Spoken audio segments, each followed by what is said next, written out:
Hi dear students, हमारे YouTube channel में स्वागत है आप सभी का। तो कैसे हैं आप सभी? आई होप आप सभी अच्छे होंगे। इससे पहले हमने पढ़ा था प्रश्नावली 1 में दीर्घभाजन विधि से बहुपदों को भाग देना, ठीक है। और जो हमारा सूत्र होता है भाज्य बराबर भाजक गुणा भागफल धन शेषफल, उसकी सहायता से भी हमने देखा था। और एक और देखा था हमने इस प्रकार से, जिसे दो बराबर भागों में बांटना है।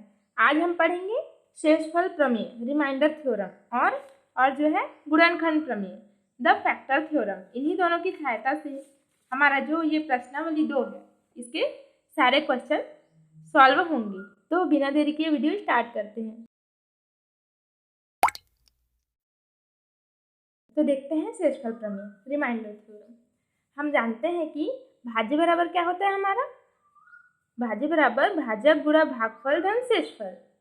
अब हमने माना कि हमारा जो भाज्य है वो है हमारा f(x), ठीक है। और भाजक को हमने मान लिया x माइनस a, और हमारा जो भागफल है उसको हमने माना qx, और जो शेषफल है उससे हमने r माना, ठीक है। तो ये जो भाजक है इसको हम क्या करते हैं, x माइनस a है, इस x माइनस a को हम 0 के इक्वल रख देते हैं, ठीक है। अब इस a को हम इस साइड ले जाते हैं, मीन्स ये जो बायां पक्ष में है इसको दायां पक्ष में ले जाते हैं, पक्षांतर कर देते हैं। तो हमारा x का जो मान हो जाएगा वो क्या हो जाएगा, a हो जाएगा। तो इसी x बराबर a के लिए हम इस f(x) के मान को निकालेंगे। देखते हैं कैसे। x बराबर a के लिए जो हो जाएगा हमारा f(x), तो x बराबर हमें क्या रखना है, a रखना है। तो यहाँ हो जाएगा a, यहाँ x बराबर a रखते हैं, ठीक है। ठीक, फिर यहाँ भी a रखेंगे, फिर ये हो जाएगा r। अब f a माइनस a में से a गया तो 0, 0 गुणा qa धन r। अब 0 से किसी संख्या को हम गुणा करते हैं तो क्या मिलता है हमें, 0, ठीक है। तो f बराबर क्या हो गया, ये हमारा 0 हो गया और ये हो गया r। तो f बराबर क्या हुआ हमारा r। तो यहाँ जो r है वो क्या है हमारा, ये जो r है हमारा ये शेषफल है, r हमारा शेषफल है। तो यहाँ शेषफल हमारा क्या हो गया, r बराबर f। इसको मैं किसी क्वेश्चन के द्वारा सॉल्व करके बताती हूँ शेषफल प्रमेय को। जैसे कि हमने भाज्य f(x) बराबर कोई संख्या लिया, कोई फंक्शन लिया, f(x) बराबर हमने लिया 2x माइनस a, जो आपके बुक में यहाँ सॉल्व करने के लिए दिया गया है। इसको मैं सॉल्व करके बताती हूँ शेषफल प्रमेय, ठीक है। तो f(x) बराबर 2x माइनस a हमें दिया गया है, और हमारा f(x) क्या है, भाज्य है,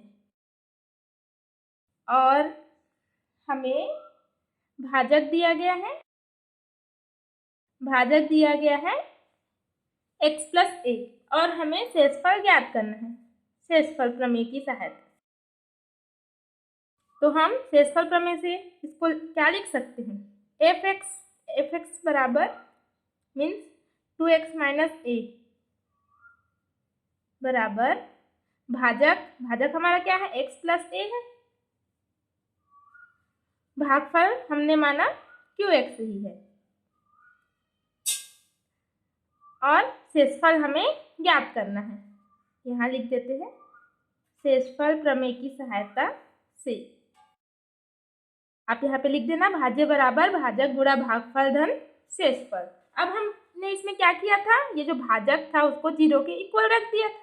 तो इसमें भाजक क्या है, x प्लस a है, तो इसमें x प्लस a को 0 के इक्वल रख देते हैं। अब हम इस a को इस साइड ले जाते हैं, हमें x की वैल्यू पता करनी, तो हम x बराबर क्या लिखेंगे, प्लस a है तो यहाँ माइनस a हो जाएगा। अब हम इस माइनस a को x की जगह में रखेंगे, तो जैसे x बराबर a रखा था हमने, तो यहाँ पर क्या रखेंगे हम लोग, x बराबर ऋण a के लिए।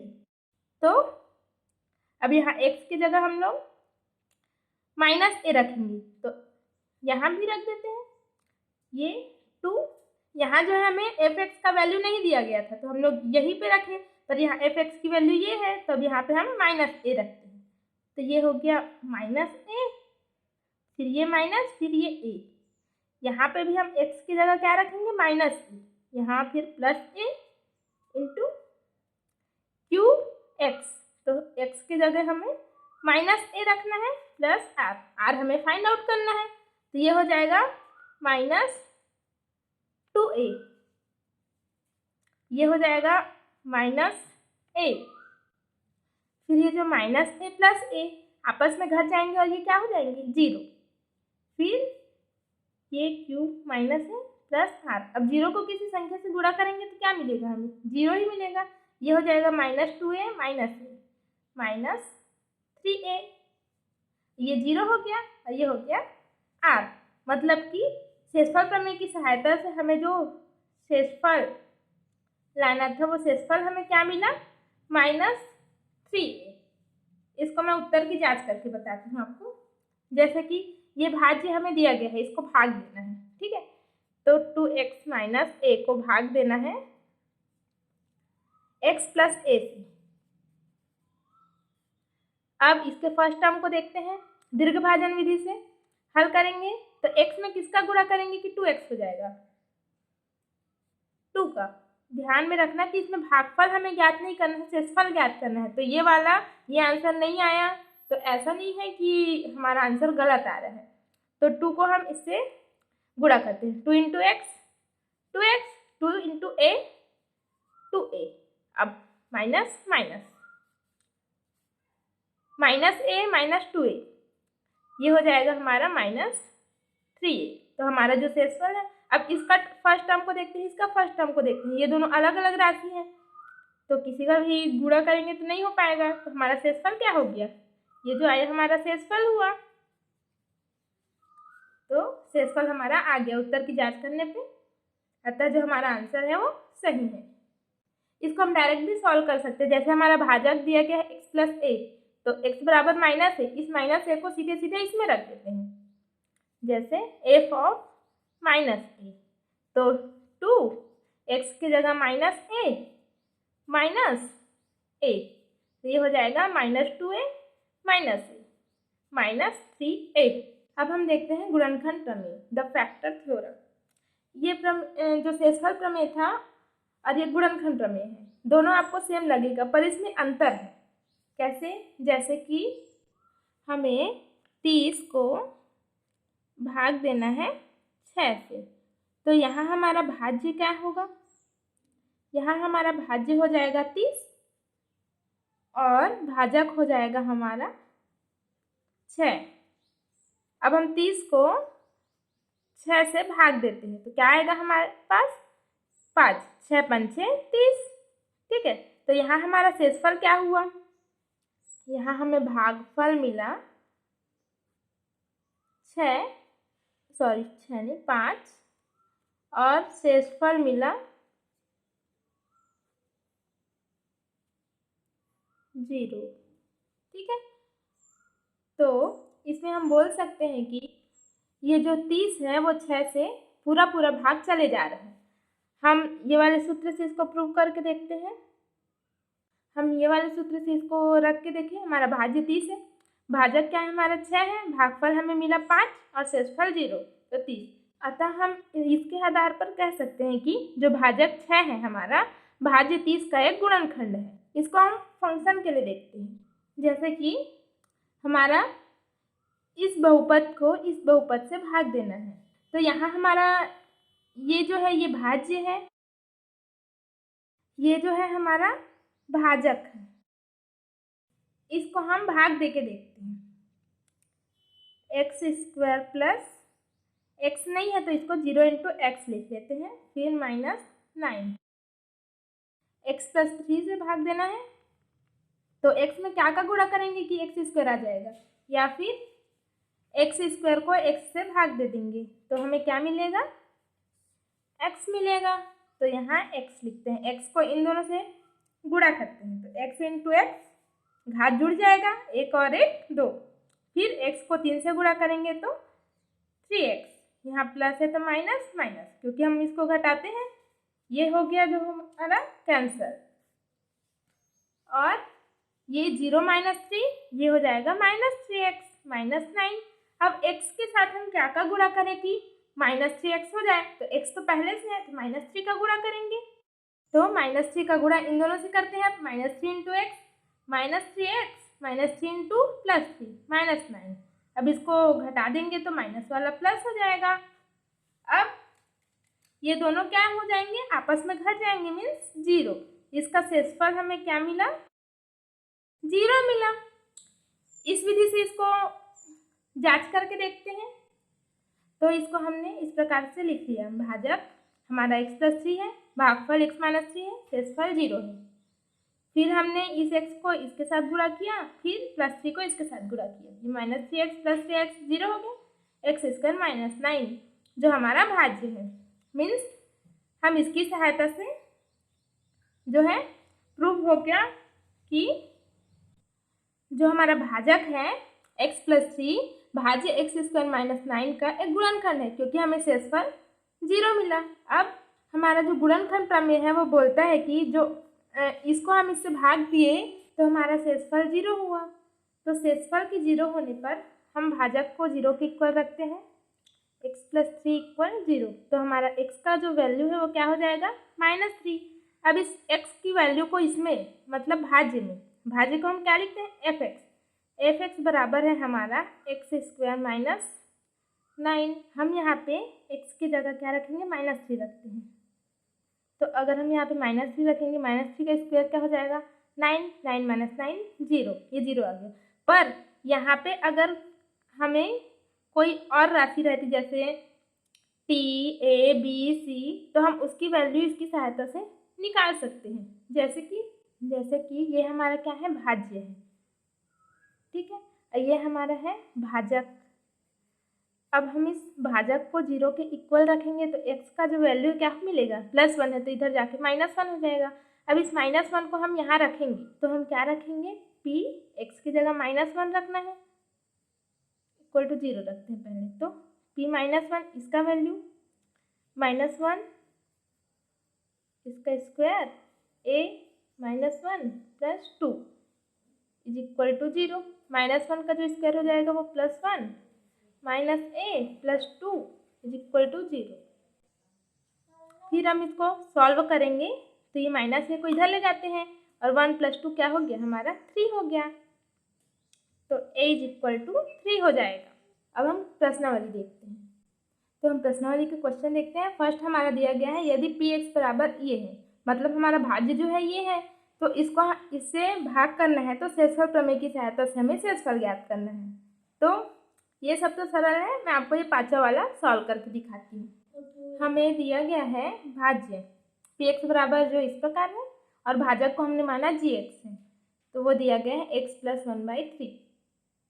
हमारा जो शेषफल प्रमेय था लास्ट में क्या आया था, r = f(a), जो r हमारा क्या है, शेषफल है, और जो a है हमारा क्या था, भाजक को हम लोग 0 के इक्वल रखे थे, तो जो आया था वो। तो हम यहाँ भी भाजक को रखते हैं 0 के इक्वल, अगर मीन्स x + 1/3 = 0 रखेंगे तो हमें x का जो मान है वो क्या मिलेगा, 1/3 प्लस में है तो ये इधर जाएगा, मीन्स दाएं पक्ष में जाएगा, तो प्लस वाला क्या हो जाएगा, माइनस। तो हमारा जो r हो जाएगा वो हो जाएगा p of -1/3। मीन्स भाजक की सहायता से यहाँ पे मान को रखेंगे। अब p of -1/3 का मतलब क्या है, यहाँ पे x की जगह हम -1/3 रख देंगे, रखते हैं। आज जो हमारा शेषफल है, तो सबसे पहले x का घात 3 मतलब ऋण 1/3 का घात 3 धन 3 x का घात 2 मीन्स ऋण 1/3 का घात 2 ऋण 5 x मतलब कि ऋण 1/3 धन 8। इस प्रकार से हमने लिख लिया। अब हम 3 को 3 बार गुणा करते हैं, मतलब 3 × 9 × 27, और ऋण का गुणा 3 बार करेंगे तो मीन्स हमने इस प्रकार से कर लिया। हमने इसको 3 बार लिख लिया, ऋण 1 का भी घात 3 है, इसीलिए हमने ऋण 1 को भी 3 बार लिख लिया, ऋण 1 का घात 2 हमने 2 बार लिखा।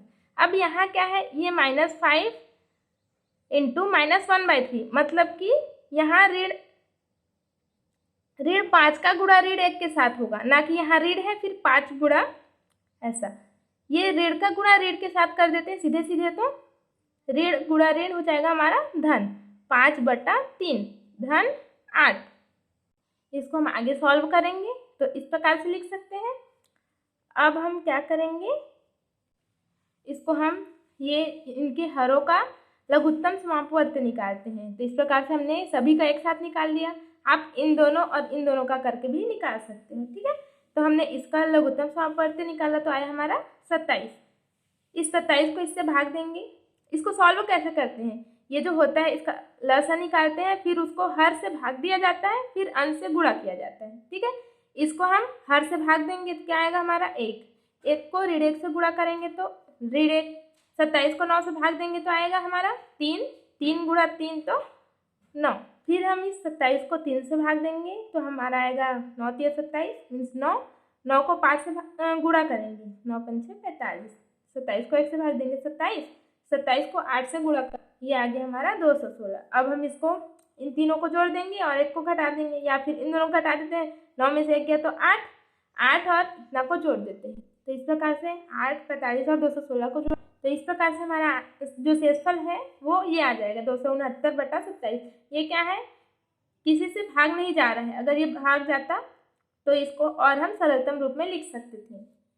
तो पहला जो प्रश्न है वो इस प्रकार से बनेगा। सबसे कठिन वाला प्रश्न मैंने आपको हल करके बता दिया है। अब हमारा जो दूसरा क्वेश्चन है, निम्नलिखित में से जांचिए कि क्या gx px का एक गुणनखंड है। इसको हमने शेषफल प्रमेय की सहायता से हल किया, इसको हम गुणनखंड प्रमेय की सहायता से हल करेंगे। इसमें क्या बोल रहा है कि जो हमारा भाजक है, भाज्य का एक गुणनखंड है। हमें भाजक दिया गया है, भाज्य दिया गया है, तो हम इस भाजक के मान को 0 के इक्वल रखेंगे और जो वैल्यू आएगा x का उसको इसमें रखेंगे। अगर 0 आया तो भाजक जो है भाजक का गुणनखंड होगा, और अगर नहीं आया तो गुणनखंड नहीं होगा। तो देखते हैं इसमें से कोई भी सा क्वेश्चन। मैं इसमें से सबसे ज़्यादा घात इसका है, तो थर्ड वाला क्वेश्चन आपको सॉल्व करके दिखाती हूँ। हमने थर्ड क्वेश्चन को इस प्रकार से लिख लिया। भाज्य दिया गया है, भाजक दिया गया है। अब हम भाजक को 0 के इक्वल रखते हैं, मीन्स gx बराबर 0 रखना है, या फिर x - 2 = 0। मीन्स हमारा जो x का वैल्यू आएगा वो क्या आएगा 2। अगर हमारा जो भाजक जो है भाज्य का गुणनखंड होगा तो हमारा जो है शेषफल 0 आना चाहिए। तो यहाँ लिखते हैं गुणनखंड प्रमेय की सहायता से P(2) रखेंगे। क्यों? क्योंकि हम लोग भाजक को 0 के इक्वल रखे तो x का जो मान है हमारा क्या आया था, धन में 2। इधर ऋण में था तो ये पक्षांतर किए तो ये क्या हो गया, धन में 2 हो गया। तो इस धन 2 को हम यहाँ रखेंगे, मीन्स यहाँ x का जो मान है हम 2 रखेंगे। यहाँ क्या रखेंगे, 2 का घात 4, 2 का घात 3, 2 का घात 2 ऋण 2 ऋण 2। आगे सॉल्व करते हैं। 2 को हम 4 बार गुणा करेंगे इस प्रकार से। अब 3 बार गुणा करेंगे, अब 2 बार गुणा करेंगे, फिर ये ऋण 2 है, ये ऋण 2 है, दोनों जुड़ जाएंगे, पर जो हमारा साइन है वो माइनस का ही लगेगा, ठीक है। जैसे कि हम किसी से 2 रुपये उधार लिए, फिर 2 रुपये उधार लिए, तो होगा तो वो 4 रुपये, पर ऋण तो हमारा रहेगा ना, उसी प्रकार से। अब हम इसको और आगे सॉल्व करते हैं। 2 दूने 4, 2 ने 8, 2 ने 16, 2 दूने 4, 2 ने 8, 2 दूने 4 और ये हो गया ऋण 4। अब 16 में से 8 गया तो ये हो गया 8। अब ये क्या है, ऋण 4 है और ऋण 4 है। फिर पहले वाली बात, ये जुड़ जाएंगे दोनों, पर साइन क्या है, माइनस का लगेगा। अब 8 में से 8 गया तो 0। अब हमारा जो शेषफल है वो 0 आया। मतलब हम बोल सकते हैं जो ये भाजक है, भाज्य का गुणनखंड है, ठीक है। बोल सकते हैं कि P(2) = 0, तो जो x - 2 है px का एक गुणनखंड है। प्रश्न तीसरा देखते हैं। a का मान ज्ञात करना है जब gx px का एक गुणनखंड है, ठीक है। तो इसको भी गुणनखंड प्रमेय की सहायता से हल करते हैं। इसमें से थर्ड क्वेश्चन को सॉल्व करते हैं। इसमें हमें क्या है, a की वैल्यू निकालनी है, ठीक है। हमें दिया गया है भाज्य ये है, भाजक ये है। अब इसको हम 0 के इक्वल रख लेते हैं भाजक को, तो x का जो मान है वो हो जाएगा हमारा ऋण 2। अब गुणनखंड प्रमेय की सहायता से हमारा जो शेषफल है वो 0 हो जाएगा, ठीक है। तो P ऑफ क्या निकालेंगे हम, -2। तो यहाँ पे -2 रखेंगे इज इक्वल टू 0। ठीक है, अब इसको हल करते हैं। 2 को 2 बार गुणा करेंगे। 6 का गुणा 2 से करेंगे तो क्या हो जाएगा हमारा 12 धन a। अब ये क्या हो जाएगा हमारा 2 4 हो जाएगा। 4 को 2 से गुणा करेंगे तो 8 12 धन a बराबर 0। ये क्या हो जाएगा 8 और 12 दोनों जुड़ जाएगा पर ऋण का ही चिन्ह लगेगा, मतलब कि 20 धन a बराबर 0। अब इस 20 को हम उस साइड ले जाते हैं। a बराबर क्या हो जाएगा धन का 20। अतः हमें एक की वैल्यू निकालनी थी, तो एक की वैल्यू क्या हो गई हमारी धन का 20। ये जो हमारा थर्ड का फोर्थ क्वेश्चन देखते हैं, GT PT का एक गुणनखंड है, तो T का हमें मान ज्ञात करना है जो इस प्रकार से है। दिया गया है हमें ये जो भाज्य है ये भाजक है। भाजक को हम 0 के इक्वल रखते हैं तो T बराबर क्या हो जाएगा, ये ऋण का 3 है तो उस साइड जाके पक्षांतर होके क्या हो जाएगा हमारा धन का 3 हो जाएगा। अब गुणनखंड प्रमेय से हम क्या करेंगे P(3) निकालेंगे, मीन्स T के जगह हम 3 रखेंगे 2a। यहाँ जो है क्वेश्चन में क्या लिखा है T का मान ज्ञात कीजिए। T का मान हमारा क्या हो जाएगा 3 हो जाएगा, तो यहाँ लिखना था a का मान ज्ञात कीजिए, क्योंकि हमें T का मान तो यहाँ से मिल जाएगा तो बचा क्या a, तो हमें a का मान ज्ञात करना है। तो फिर देखते हैं T का मान हम यहाँ पे 3 रख देते हैं, इतना बराबर 0 रख देते हैं, क्योंकि गुणनखंड प्रमेय में शेषफल 0 होगा तभी तो हम T का मान निकालेंगे। तो ये हो जाएगा 9 2 3 6 और a ऋण 2a धन 3। अब a वाले को एक साथ जोड़ देते हैं, बिना a वाले को एक साथ जोड़ देते हैं। जैसे 9 और 3 क्या हो गया हमारा 12, 6 में से 2 गया तो 4a। अब हमें a का मान निकालना है तो यह 4a को यहाँ रखते हैं, इसको उस साइड ले जाते हैं तो ये हो जाएगा ऋण 12। ठीक है, अब a का मान निकालना है तो हम 4 को इसके बट्टे में ले आते हैं। ये गुणा में है तो भाग में हुआ, धन में रहता है तो ऋण में जाता है। तो a बराबर हो जाएगा 4 एकम 4 4 तियां 12, तो ऋण का 3। तो इस प्रकार से हमारा a का मान क्या है ऋण 3 हो जाएगा। उसी प्रकार से ये जो 5वां क्वेश्चन है वो भी बनेगा। अब ये दोनों भी सेम बनेगा, इसमें से मैं आपको एक सॉल्व करके बता देती हूँ, ये लास्ट वाला बता देती हूँ। ठीक है, दिया गया हमें जो भाज्य है वो क्या दिया गया है f(x) दिया गया है। ठीक है, और जिससे भाग दिया जा रहा है तो भाजक ये हमारा x² - 16 है और शेषफल हमें दिया गया है 5x + 3। अब हम जानते हैं कि भाज्य बराबर भाजक गुणा भागफल धन शेषफल। अब हम इसमें मानों को रख देते हैं, इसमें हमने मानों को रख दिया। भाज्य हमारा f(x), भाजक जो है x² - 16, शेषफल हमारा 5x + 3 और भागफल को हमने माना कि qx है। अब हमें बोला गया है द्वितीय शर्त से कि इसी बहुपद को x + 4 से भाग दिया जाता है। ठीक है, तो इस f(x) का एक और भाजक क्या मिल गया हमें x + 4 है ना, तो हम शेषफल प्रमेय लगाते हैं इसमें, तब हमें शेषफल मिल जाएगा। इसमें हम लिख देते हैं प्रश्नानुसार f(x) का एक और भाजक क्या दिया गया हमें x + 4 है, तो शेषफल प्रमेय की सहायता से हम शेषफल ज्ञात कर सकते हैं।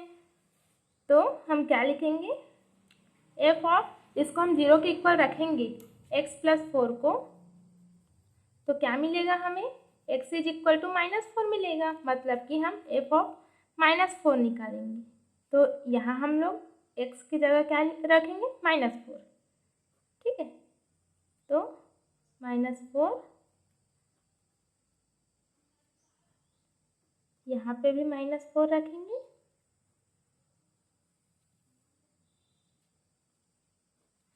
इस प्रकार से हमने लिख दिया। ये क्या हो जाएगा हमारा ऋण का वर्ग, ऋण 1 गुणा ऋण 1 धन 1 हो जाता है, 4 चौक 16 ऋण 16। ये हो जाएगा 5 चौक 20, तो ऋण का 20 धन 3। अब f(-4), 16 में 16 गया तो 0 गुणा q -4। अब यहाँ क्या है ऋण 20 धन 3, मतलब कि ऋण और धन है तो हमेशा घटेगा, तो 20 में से 3 गया तो 17। अब बड़ी वाली राशि में जो चिन्ह है वो यहाँ लग जाएगी। अब 0 का किसी से गुणा करेंगे तो हमें 0 ही मिलेगा, तो हमें f ऑफ -4 क्या मिल गया, ऋण 17। तो अतः हमारा जो शेषफल है, इससे भाग दिया जाए तो शेषफल हमें क्या मिलेगा, ऋण 17 मिलेगा। तो आज के क्लास में बस इतना ही। आज का वीडियो आपको कैसा लगा कमेंट करके ज़रूर बताएं। अब मिलते हैं अगली क्लास में, तब तक के लिए